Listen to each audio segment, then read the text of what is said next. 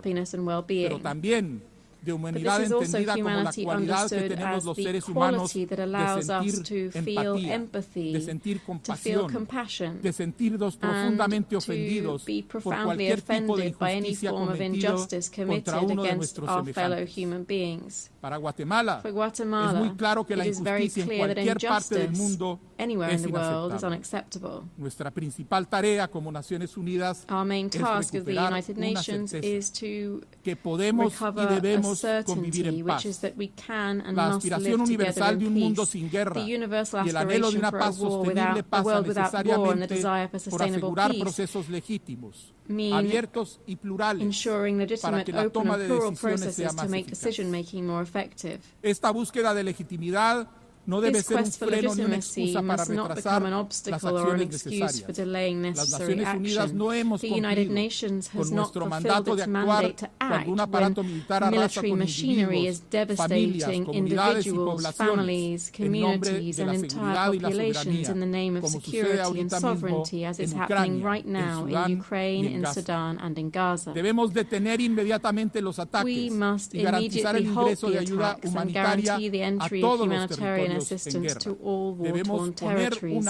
We must put an end to the invasion of Ukraine, an end to the war in Sudan, a total end to the suffering and death of the civilians in Gaza. We also call for the immediate and unconditional release of the hostages. Guatemala, de manera consistente con la posición que mantiene desde 1947, hace un llamado a retomar la búsqueda de una solución pacífica al conflicto entre Israel y Palestina que garantice la existencia de un Estado para el pueblo palestino y que le permita coexistir pacíficamente con el Estado de Israel.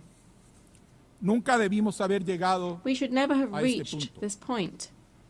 Nos corresponde aprender de este doloroso momento y actuar en consecuencia, como lo hicieron otros durante los últimos 80 años en este mismo lugar. Por ello, es necesario discutir e impulsar reformas al sistema de Naciones Unidas que hagan de nuestro trabajo algo más eficiente y cercano a los pueblos del mundo. Debemos fortalecer el impacto de las Naciones Unidas en sus tres pilares fundamentales: la paz y seguridad internacionales, el desarrollo sostenible y los derechos humanos. Reiteramos la necesidad urgente de reformar el Consejo de Seguridad de las Naciones Unidas. Este órgano, llamado a velar por la paz y la seguridad internacionales, debe reflejar las realidades del siglo XXI y no las estructuras geopolíticas del pasado. Por eso, respaldamos una estructura más representativa y democrática que elimine las complicaciones que implica el poder de veto y refleje la realidad geopolítica actual. En este sentido, quiero hacer propia la frase de un anterior secretario general de las Naciones Unidas, Dag Hammarskjöld, que dijo: esta organización no fue creada para llevar a la humanidad al cielo, sino para salvar a la humanidad del infierno. Pueblos del mundo, hoy el multilateralismo está en crisis. Su supervivencia como acción conjunta de naciones libres que da sentido, orientación y vida a esta organización depende de que tengamos la capacidad de reformarlo profundamente.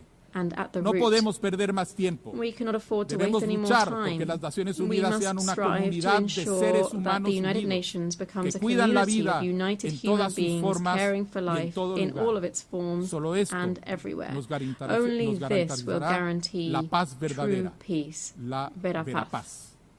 Bantiosh, muchas gracias. Thank you very much.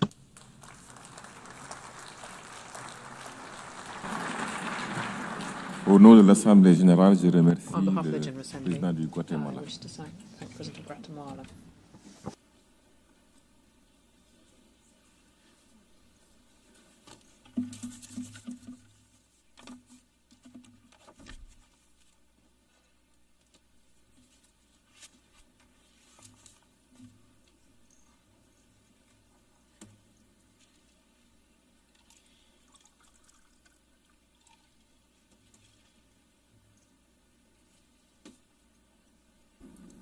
L'Assemblée va maintenant entendre l'allocution de son Excellence M. Azali Assoumani, président de l'Union des Comores. J'ai pris le protocole de bien vouloir accompagner son Excellence et j'invite à prendre la parole devant l'Assemblée.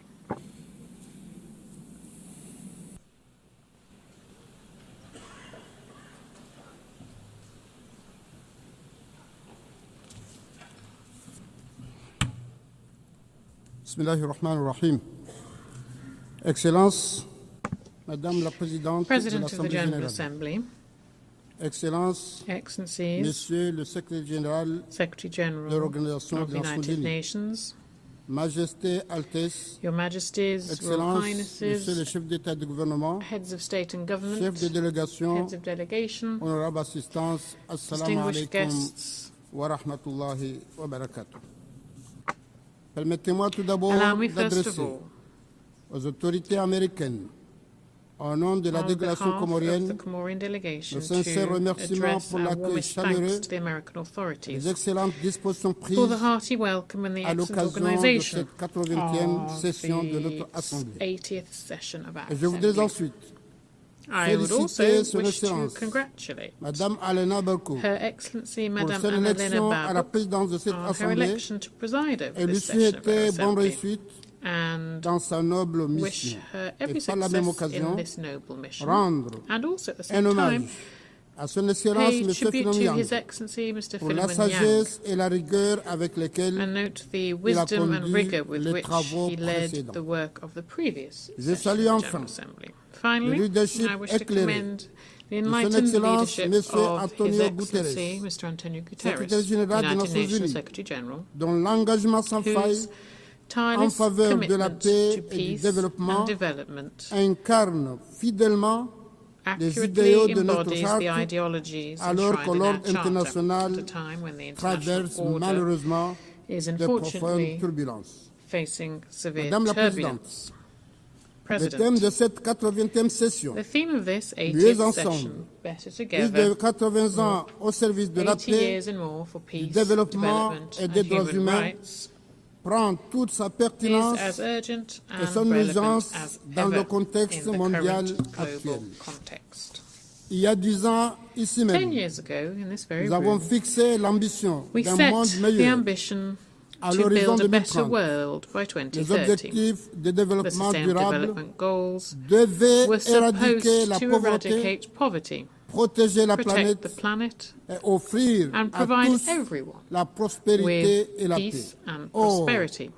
à 5 However, ans de cette with échéance, 5 years to go force before the est de deadline, constater que le monde it is notable n'est ni that the plus world juste, is not ni more plus apaisé, just, more ni plus peaceful, équitable. or more equitable. Au contraire, On the contrary, les inégalités s'accentuent, inequalities les have conflits se increased, multiplient conflicts et l'humanité multiply, and s'éloigne humanity is de la vision moving further qui and nous anime. further away from the vision C'est le that cas en once Europe drove us. avec le conflit This is the ukrainien, case in Europe with the en conflict in Afrique avec Ukraine, la in situation au Africa, Sahel the situation in the et la Sahel, crise des Grands Lacs. and the crisis in the Great La Lakes tragédie region. palestinienne The en Palestinian est le tragedy témoignage is le perhaps the most plus accablant. shocking demonstration of this. Depuis plus de 70 ans, For more than 70 years et aujourd'hui now, encore and plus today qu'hier, even more so le than peuple before, the palestinien Palestinian endure people have la been spoliation suffering de sa the terre, pillaging of their l'exil, ancestral lands, la suffering torture exile, et torture l'humiliation. and humiliation. Son histoire récente